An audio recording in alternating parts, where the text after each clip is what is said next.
My name is Doris Sambu, and I'm a person living with disability, something I was not born with, but that one didn't haikunizuia ni achieve my dreams. I've done a diploma in journalism broadcast at Multimedia University, went on and did my bachelor's at Multimedia University in PR corporate.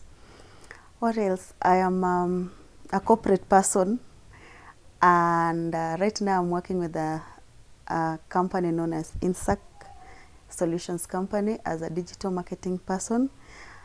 I have because of my journalism career, I have a YouTube channel where I host people who come to inspire, who come to share their stories, and yeah, it's called Doris Sambu. So people have known the YouTube. I had an older YouTube channel called the Doris Sambu Talk Show, but then it happens that we forgot some details, and I had to start another YouTube channel, which I'm the one managing now, Doris Sambu. It's not the Doris Sambu Talk Show. It's called Doris Sambu, and we are working on it. Actually, it's speaking, and I will ask people to support me, subscribe to my YouTube channel, and if you have an inspiring story, you can always come. Yeah.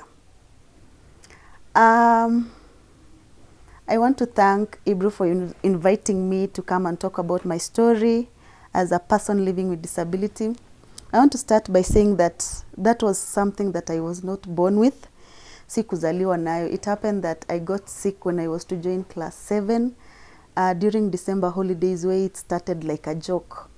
So I was just sleeping, nikaanza to like I felt pain on my hip, and I had to tell my mom that it's like I feel pain on my hip. And being the last born, I have older sisters, and I used to play a lot. So my mom is like, probably, I didn't want to pepeta ball, by the way. And probably maybe umeumia ama kuna kitu imekugonga. So we didn't take it seriously. They had to apply Vicks, and I had to sleep. The following morning it was worse. So we had to go to a nearby hospital, which I can't say the name, and wakaenda wakaniambia, we had a doctor who knew us, and he was like, Doris, you're okay. Hii ni kitu kidogo, take these painkillers, go home, you'll be fine. So we went home. At that time I was feeling pain, but it wasn't that much pain. So we went home, and by that night I took the painkillers, and I slept. That night I couldn't sleep. The following morning it was worse. I couldn't even step. So they were like, let's take her back to the hospital. Ile nye wanaleta motorbikes tipandi, nabebwa staki. Yani it was so painful. Hadi kila mtu was like, kwani what happened? She was okay. Because I was in a boarding school, and I was on my December holidays. So they were like, kwani what happened to Doris? Ama Doris uliumia na utaki kutuambia. They took me back to the same hospital, where they took an x-ray and found nothing. So because of the pain, they had to admit me. Now they were treating something they didn't know what they were treating. So by the time naendelea kukaa hospitali, the more pain, the more I cannot step anymore, the more I cannot move. Yani my sisters used to take shift. Mwingine ananichunga leo, mwingine kesho, because someone needs to rest, to sleep, because mwenye niko naye halali, mi mwenye silali, naendelea kukonda. And then people were like, kwani what's happening? Then luckily, one day after 2 weeks, there's this doctor called, okay, let me know, I knew him. He was going through the ward, and he was like, Doris bado tu ako hapa, and it's not like ana improve. So unajua wale madaktari wakubwa wenye wanaendanga through the wards in the morning, and he was like, kindly give me a syringe. He took the syringe, and akanidunga on my hip, on my thigh, near my hip, and pulled. Kulikuwa na pass. And then he was like, what? So here hospitally, by then it wasn't that much developed like right now. So they had to take me to the theater. At that time I was with my mom and my sister called Dorothy. I remember, I don't know kama walinidungia ile dawa ya kutofeel pain. Then they started doing it before it worked. So I felt the pain when they are creating that wound. Niliscream hadi nikazimia. I remember my sister Dorothy aki pass out. because of the pain aliona nikigo through. Yani it was so painful. Have you ever felt pain hadi unasema tu heri hata sasa nikufe? And then that was the routine. Now after creating the wound, they had to kuosha, but now they are not saying atuwezani na hii ugonjwa. We don't know what the sickness is. So I can say that it was a misdiagnosis thing. Yeah, I was misdiagnosed. Then luckily I have, so ikawa routine before I was brought to Nairobi. Ikawa routine napelekwa theater naoshwa tu sasa hiyo wound. But now we don't know what they are treating. They don't know what they are treating. Alafu hata ijatukujia, okay, I was still young. Ijakujia kina mom like we can take Doris to another hospital because it's not like awakwa capable. But nile tu something was like, she'll be okay. You know, someone who's never gotten sick. Then luckily I have my cousin called Dr. Richard Korir. He works in Kenyatta National Hospital. And he was like, how is Doris? And then mom was like, wametengeneza wound, kumbe kulikuwa na pass on her. He was like, bring Doris to Nairobi immediately. And I was brought to Nairobi. Na kuambia hata before niletwe Nairobi, mimi ni ule mtoto mwenye nimejulikana as si kujisifu, but I've always been disciplined. So I live kwetu ni Londiani, Kericho County. So wakati nilikuwa napandishwa, singekuja na private car because hiyo mguu sasa sitaki ikunjike, sitaki ifanye nini. So we had to look for a bus enye itafanya nilale hivi, then one person will hold my leg because nilikuwa na scream. Nikikaa hivi huwezi jua hata. But the moment movement inaanza, my goodness, that was when watu wanashanga. People cried. I remember watu walilia hapo junction, Londiani junction, like, kwani what happened to Doris? Then, okay, to cut the long story short, I was brought to Nairobi. Kufika Nairobi, luckily, my cousin akatushughulikia. They took an x-ray and found out that my hip bone had cracked. And they had to do a major operation. So I was admitted. I remember my mom saying, akisema, actually, I lost my mom. I lost her 2019, and that's something I've never gotten out of it. Actually, I think if I don't get good attention, it can even cause depression because she was so close to me. So my mom was like, daktari, please, kama ni kufanya operation usikate mguu ya mtoto wangu. And me here, I'm like, kateni hiyo mguu, toeni hiyo mguu, because I need this pain to end. My mom was like, okay, daktari, make sure that you treat her akwe sawa. Then I'm like, doctor, don't listen to my mom. Kama ni kutoa hiyo mguu, mtoe. I don't need this leg anymore. Then my cousin was like, I'm a doctor. I know what the doctors are doing. Hii mguu, haezi katwa mguu. So I remember my mom akiambiwa, now you have to sign because you know those theater things. Anaweza kosa kusurvive ama survive, and she didn't, and my cousin did. And she used to pray. My mom was a prayerful lady. And then she used to come and pray. I'm like, mom, toka inje uombe huko. Me, I don't need prayers anymore. Kama Mungu wako, mbona ni feel this much pain? Na God, mi sijafanya dhambi, like I'm still a kid. Why should I go through this much pain? And then another thing, I was this person when I was so bright in school. So I knew my future may end evil. So I was taken to the theater, and luckily I came out alive. And kuamka hivi naona, kumbe bado niko na mguu. Now I stayed in Kenyatta for 3 good months.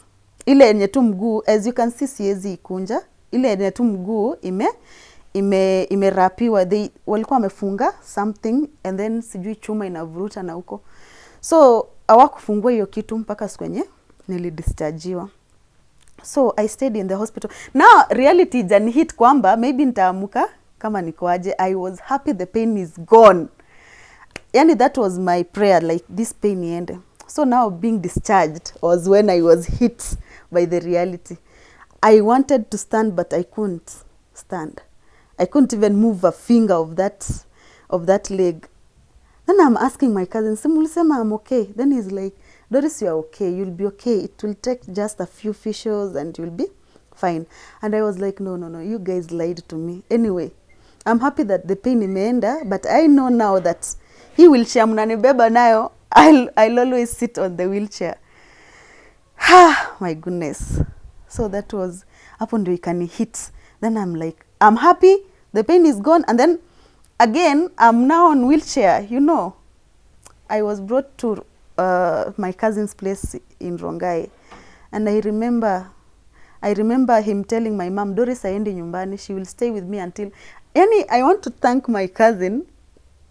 I know he will watch, Daktari Richard, because if not for him, I don't know kama tungewai toka huko, and then maybe because of the pain that I was, you know, someone can even just die. I will not be surviving right now. I will not. And I want to tell him that God bless him so much. He brought me in Rongai, and he was like, he had a friend of his, mwenye the daktari used to tell him, come and do facials for Doris. And this daktari will come, and I'm like, daktari, I'm not going to do facials. You know, I can't stand anymore. My daktari, he was like, you know what? I'm going to tell you. Sasa sahiyo, maybe Daktari Richard is not around, and he's like, Doris, you're so pretty, and I'm not going to give up on you. You have to stand. You have to walk again. You are a bright kid, and you have to go back to school. And I was like, don't even waste your time. I'm not going to stand again. Akaniambia, Doris, you're going to stand, and I'm not going to give up on you, whether you like it or not. So I used to come every day, and ananiambia, just move even your finger, then I'll go. Every time namuona na jam, juu najua anakuja kunisumbua, unaona. But for him, he knew that I'm going to stand again.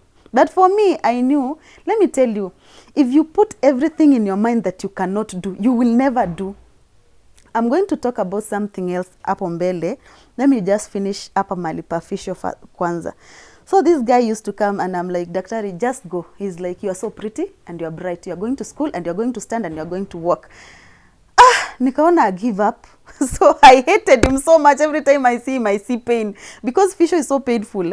You're forcing a leg that imekaa kwa bed for like 3 months, haijawahi tembea. Unasimama unatetemeka, you're like, why is he wasting his time? And then nikaona I give up. Nikaanza wakati watu wanalala, kina kuzo wanalala, kina maimamu wanalala. I just wake up na hold mahali. na try. Then I realized I could move a finger. Then I was like, oh, kumbe the doctor is right. Then the following day anafika, I can move a finger. The following day anafika, yani nimefanya peke yangu. Hata wakati ya yuko, I used to try on my own.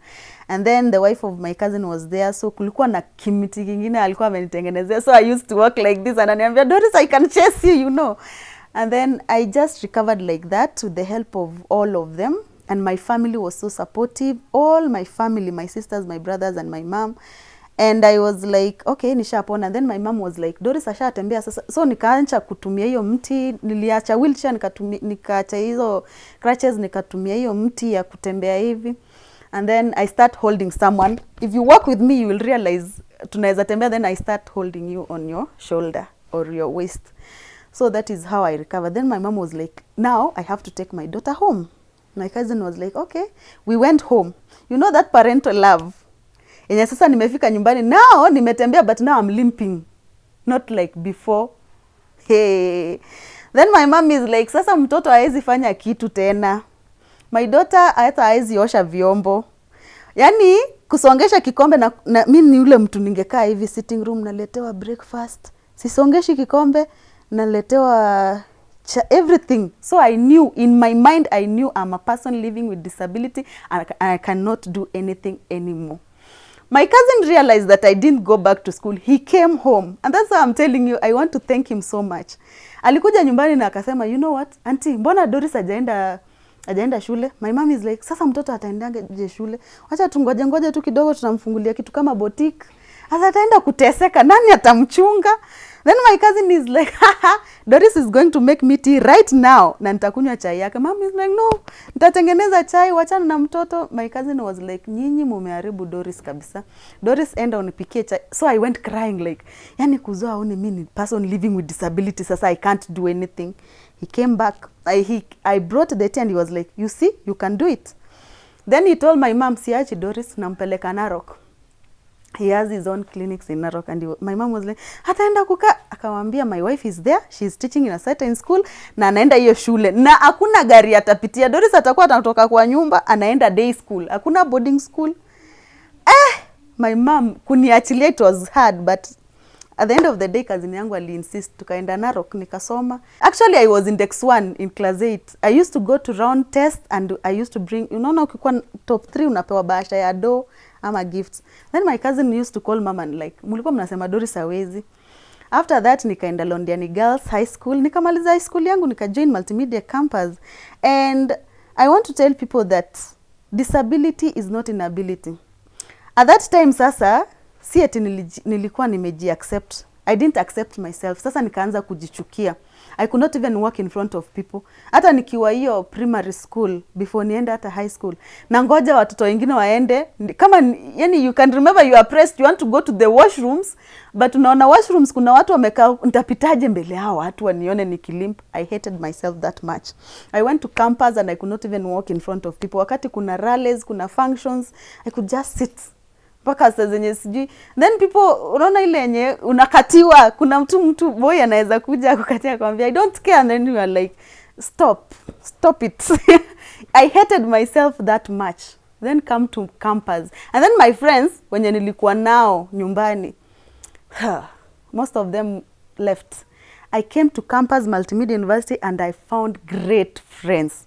Multimedia, the distance between Multimedia University and Ongata Ronga is not far. So my friends were like, leo tunatembea hadi Ronga. I'm like, nyi watu amuoni, siwezi tembea. They are like, we are walking, Doris, imagine. So nafika nimechoka, and they are like, you see, you can do it.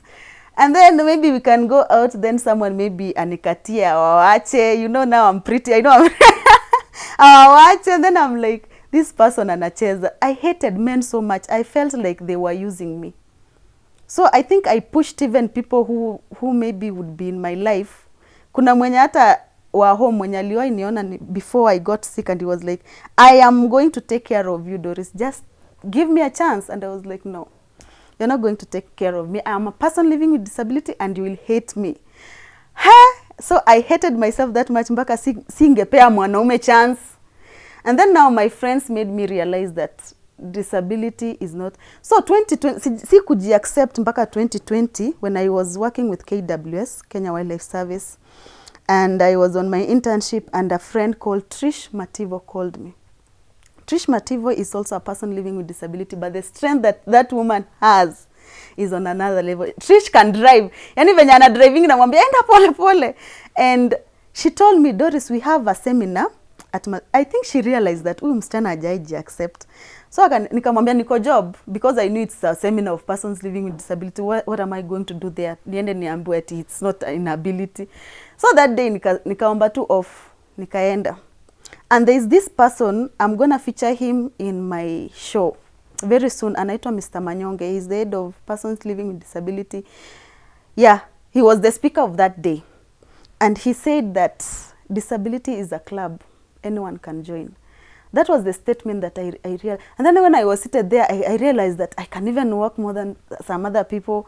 And I realized that enyewe, people who are there are working, they are studying, they are so smart, they are so bright, you know. And he said that you rather have a disability physically than a disability mentally.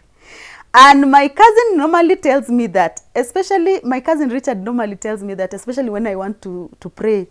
And I'm like, oh God, help the people living with disability. And he's, after the prayer, is like, so unafikiria when a person living with you are not. Someone who is disabled is someone who can't think, who don't know what to do, who doesn't have a vision, who doesn't have a goal. And you, Doris, you are bright. You have achieved a lot than us. Others who we've not even achieved more than you can do. And I realized that I can wash my clothes, I can do all that. So I want to say that disability, persons living with disability are these people who are amazing. They can do a lot. It's only that people see, I think people should stop seeing the inability in them and see the ability in them.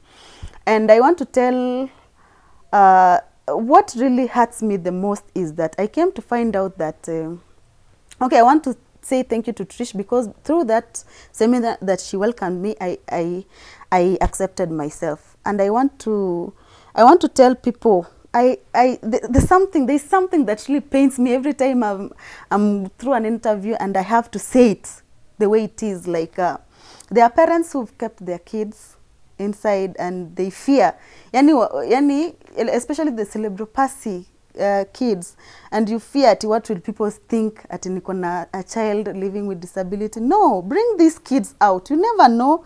For us, I feel like disability iko na advantage. It doesn't have only disadvantages.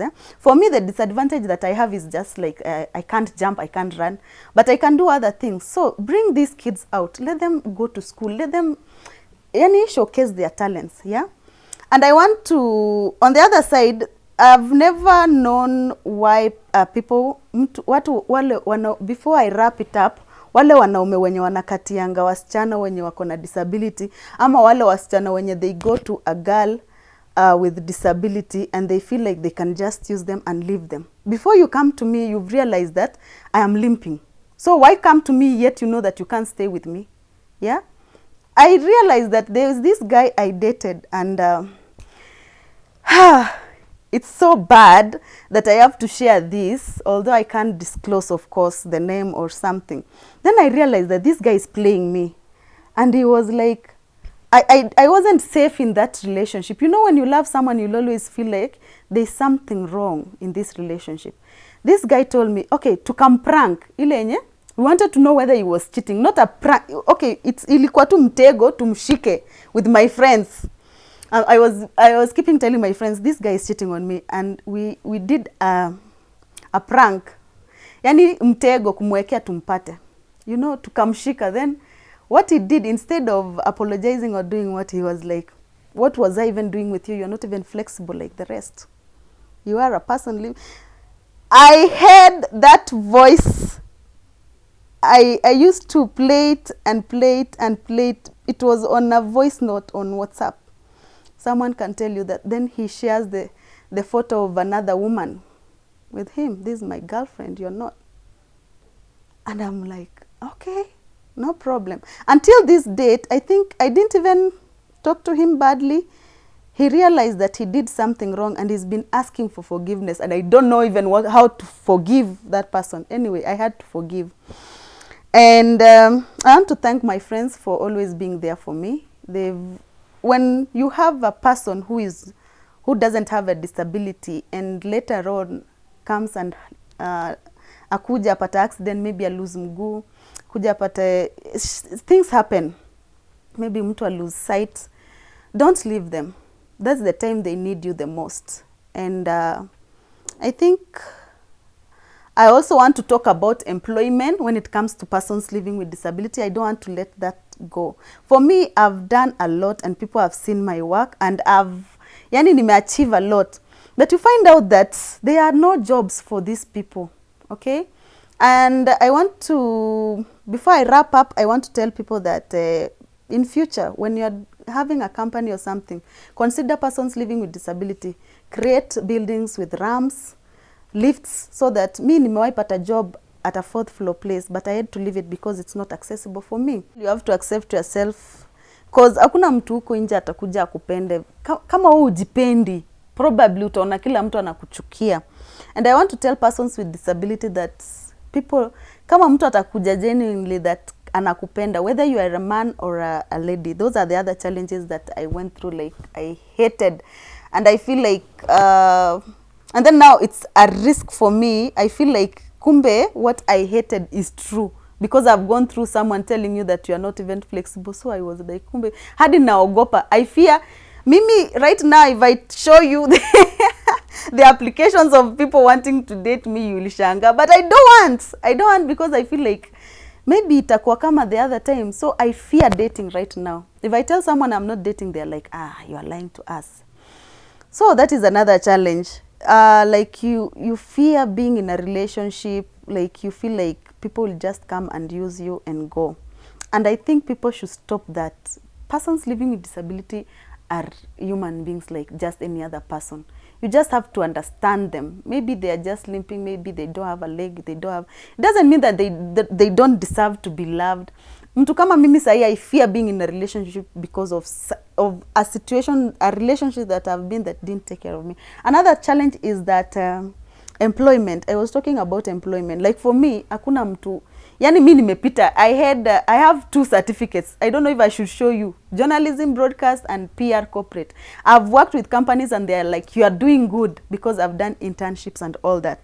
But you don't find people like getting to identify these people and giving them employment. And this is supposed to be the job of the county government, because let me tell you, let's say from maybe Kericho, someone will be there for these people like, watu wangapi wako within this ward, how many persons living with disability has wamesoma, yeah, and they need jobs. How many persons living with disabilities hawajakuwa benefited? They are not benefiting on these funds that they are supposed. I realize that it's supposed to be 5%, I guess, if I'm not wrong. These people are not even getting information on where to get the money. How will they access the money? They should have people in the office going to the rural areas, educating them, telling them that don't sit here, muteseke, because there are people inside there in the rural areas who doesn't know how to get the money that benefit. Because kuna wenye wanapata 2K every month. Na kuna mtu mwenye hata haoni hiyo kitu within a month. So 2K inaweza msaidia, you never know. And then plus we have groups. I am a chair lady of a group called Tegnot Disability Group. We've never benefited in anything. And there is money for persons living with disability. So if you know that you have money for persons living with disability, and I feel like those who are supposed to stand for the persons living with disability in the offices are the people who have the disability, because they understand themselves. There is this, the lady who is my member in that group was telling me she had 2 persons living with disability as the daughter and the son. Actually, he lost the son. And he went there looking for money to benefit the 2 of them. And this person took the paper and he yani akairarua mbele yake like, we can't help you, you can't, two people with disability can't benefit. Yani huyo mama anasemanga na analia, tell me if you are there in that office and you don't have the disability, you don't understand. Let me tell you, ukienda kwa duka sai unapata shukari ni 140 kg. Persons living with disability atewezi uziwa 60 because you are a person living, you buy the same. So give them employment, give them their money, give them. Me, I feel bad when I come to talk about, when it comes to talking about benefits which persons living with disability should get. It's their demand. And then when they come out here, watu wanasema wako na hasira sana. Hawana hasira, they are fighting for their rights just the way the other people are fighting. So just let them be, give them their, yani wapeni to support. Mi hakuna, yani najulikana Kericho, na hakuna mtu amewahi nipea. Hakuna mtu amewahi sema wacha tupe msichana afanye, and I'm capable. I don't have a job right now. I'm hustling by myself. The company that I'm working with, I'm working from home. And if I don't do by commission, you're not gonna be paid, you see? And you find out that somebody like me, I am an orphan. I lost my mom 2019. So if not for my brother and my cousin to support me financially, to pay rent, to do what to do, I'll not be here. And luckily, I have those supportive families. What if for the person that wenye familia hata imemuacha, how will they benefit? I'm lucky I have them. I'm lucky. Yeah, they keep me this pretty. I'm lucky. Kuna watu wengine uchoka. Unajua, mi siwezi enda kwa shamba nikalima. And that's why I started to get a job. But where are the jobs for persons living with disability? I have a show. No, you want to tell me no one has ever seen that this lady should be given even a program to run and give this? I'm not even talking about myself. There are so many, especially when you are pale mashambani. Watu wajue venye information itawafikie. Watafuta watu waambie, okay, this fund imetoka. Unapatanga watu wameambiwa, funds zilikuwa, unaenda kwa chief unaambiwa, hamuku apply. How will you apply when you don't have that knowledge? So I think that it's fair, it will be fair for these persons living with disability to get the access of information from the eligible offices, especially from their counties. Yeah? Yeah, and another challenge is about buildings. And there is also these flyovers. I want to thank the government for they have started the flyovers with ramps. Another part, ikona stairs. So there was a time I was going for an interview in Radio Maisha. Na nilishukia Nyayo. So I have to kupanda hizo stairs. You can imagine, because siwezi kimbia, wale wenye wanapitia hapa, you can run, but me, sasa hizo stairs unakumbuka before nishuke. So I think wanaweza ongeza, where there is a flyover, try to consider also persons living with disability, you use a ramp. Yeah, because they also want to access transport. They also want to access offices. They also want to access, and I want to thank the companies that I've worked with, because they gave me that chance and they saw ability in me. And luckily, the companies that I've worked with are so inclusive of persons living with disability. Yeah, I think that's all about the challenges. The importance is that you can always, I remember there was a time I went for Ebru TV for an audition, and people were like so many, and there are these people who are like, you are a person living with disability, you don't have to queue, come. And that is so nice when you identify them and give them a chance. It's not their fault that they are like that. And of course you feel like, oh, so they are these genuines. Yeah, so that's all. I want to thank those who support persons living with disability, being with them, praying for them, and God bless you, Sana. Yeah, that's the story of my life.